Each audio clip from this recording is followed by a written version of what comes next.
एक तो सबसे बड़ी चीज उस परमात्मा पे विश्वास रखो। दूसरा अपनी नीयत और अपनी ईमानदारी जिस इंसान ने बरकरार रखी हुई है और वो ईमानदारी से चलता आ रहा है और नेक नीयत से चल रहा है, उसे वो परमात्मा भी कभी कामयाब होने से रोकेगा। लेकिन मैं ये जरूर कहना चाहूँगा आज की जनरेशन को कि अगर आप ईमानदारी से काम करते हो और आपकी नीयत साफ है तो आपको आगे बढ़ने से वो परमात्मा भी नहीं रोक सकता ना। हमारे पिताजी ने हमें एक चीज़ सिखाई थी। मेरे पिताजी, मैं छोटा सा था, 10-11 साल का, मेरे पिताजी बोले जा बेटा घी ले आ। हमने डोलची उठाई, मैं घी लेने चला गया।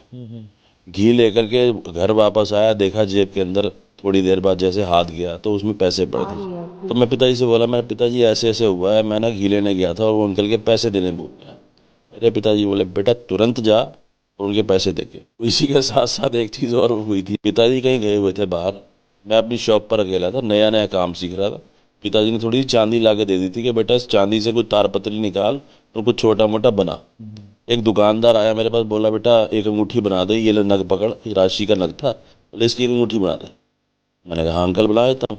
मैंने अंगूठी बना करके, मैंने उस टाइम पता नहीं कुछ 10-1 रुपए मैंने उस अंगूठी के उनसे लिए और 10 रुपए जेब में डालने के बाद मैं बड़ा खुश कि पिताजी आएंगे, मैं उनको बताऊंगा जी मैंने आज 10 रुपए कमाए। अब पिताजी आए, पिताजी से मैं बोला, मैंने कहा मैंने जी एक अंगूठी बनाई थी और ये देखो मैंने 10 रुपए कमाए। पिताजी ने छूटते ही थप्पड़ मारा मेरे में। मैं शौक, ये क्या हुआ, मैंने कौन सा गलत काम किया, मैं तो मेहनत करके 10 रुपए कमाए हैं। बोले उल्लू के पट्टे, 25 रुपए का रेट है अंगूठी का, तूने 10 रुपए में कैसे बना के दी।